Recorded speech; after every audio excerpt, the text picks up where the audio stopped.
Many popular science videos may tell you it is not the original idea of William of Occam. Furthermore, Occam's razor is not the same as Laozi's principle of simplicity. It's not the same thing. In order to avoid following the crowd and spreading misinformation, today we will take a few minutes to thoroughly understand the principle of Occam's razor. In fact, Occam's razor principle can be summed up in just 8 simple words. Entities should not be multiplied beyond necessity. Many popular science videos may tell you about this principle was proposed by William of Occam in the 14th century. In fact, this statement is not precise because it did not suddenly appear. The earliest form of this principle can be found in Aristotle's Posterior Analytics.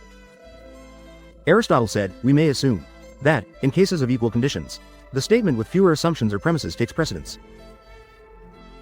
After this, Maimonides, Grosseteste, Thomas Aquinas, John Duns Scotus, Roger Bacon and other philosophers, actually, to a certain extent, have expressed similar claims.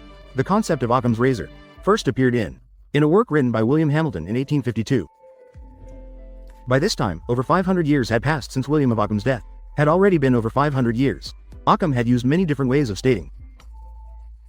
To emphasize the importance of this principle, we often say that if it is not necessary, do not multiply entities, was summarized by the Irish philosopher, John Punch, in a commentary on Duns Scotus's work.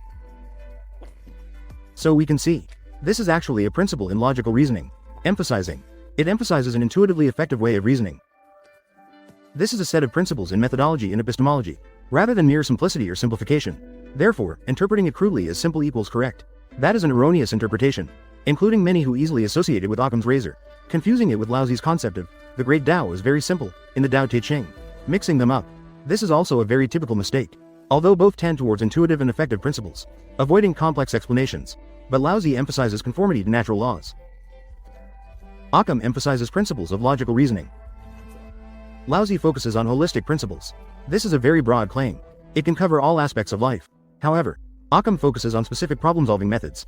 It can only remain within the norms of scientific methodology. It is evident that these two are completely different historical contexts. There is no basis for discussing their merits or demerits. This kind of extreme naive error comparison, this incorrect association, it is not a manifestation of loving one's own culture. Instead, it is a manifestation of ignorance towards one's own culture, or associating Steve Jobs' minimalist and effective design concept for Apple. Up to now, on the internet, we rarely find a rigorous explanation of Occam's razor, including many popular science influencers and self-media, also intentionally or unintentionally, mythologize or trivialize this philosophical principle. Common mistakes include confusing Elon Musk's advocacy of first principles with Occam's razor, or associating Steve Jobs' simple and effective design concept for Apple with Occam's razor. Here, the implicit implication they convey is that mastering this thinking tool, you also have the hope of becoming someone with great business achievements. In fact, Occam's razor and the outstanding performance of these two individuals in business do not have an absolute causal relationship, because Occam's razor principle is just a philosophical proposition, and has no direct correlation with the exceptional business achievements of these two individuals. A principle of methodology and epistemology, whether a person's business is successful, depends on complex real situations. This simplification of complex things is loose, actually implies people. Occam's razor is a universal key. This will seriously lead to the reliance on theory and widespread misinterpretation. This view deviates from the objective order. It is an excessive myth and distortion of the principle, even if it can attract more attention as a gimmick to promote philosophy in this way, but these means themselves are not legitimate. Secondly, it is a trivializing and vulgar interpretation. We all know Occam's razor principle is only 8 words.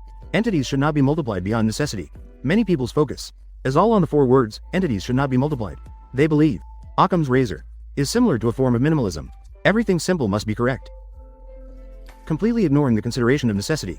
Such applications will only lead people into the inertia of thinking, unscrupulously lowering the cost of thinking. In battle have been bought up by speculators and acted in combination with the other lower the cost of thinking. Some time past, large numbers of captives taken which promised disastrous consequences, leading to committing the fallacy of oversimplification. Generally speaking, philosophical propositions all have their applicable contexts. We must understand within the boundaries cannot be extended infinitely. Just like scientific principles also have their own scope of application. Applications beyond the scope are obviously absurd, so we need to consider it in the right perspective. Excessive praise, even excessive interpretation, excessive vulgarized explanations are highly inappropriate. This is completely contrary to the objective order, also completely contrary to the spirit of empiricism. In the process of popularizing science content, do not blindly pursue traffic. It is important to be realistic. Whether learning a way of thinking or studying logic, we need to clarify its scope of application. Do not rush into practical application hastily. This could very likely have some adverse effects. Follow me to understand philosophy in simple terms. Next time we will discuss the decline of Christian philosophy. Friends, see you next time.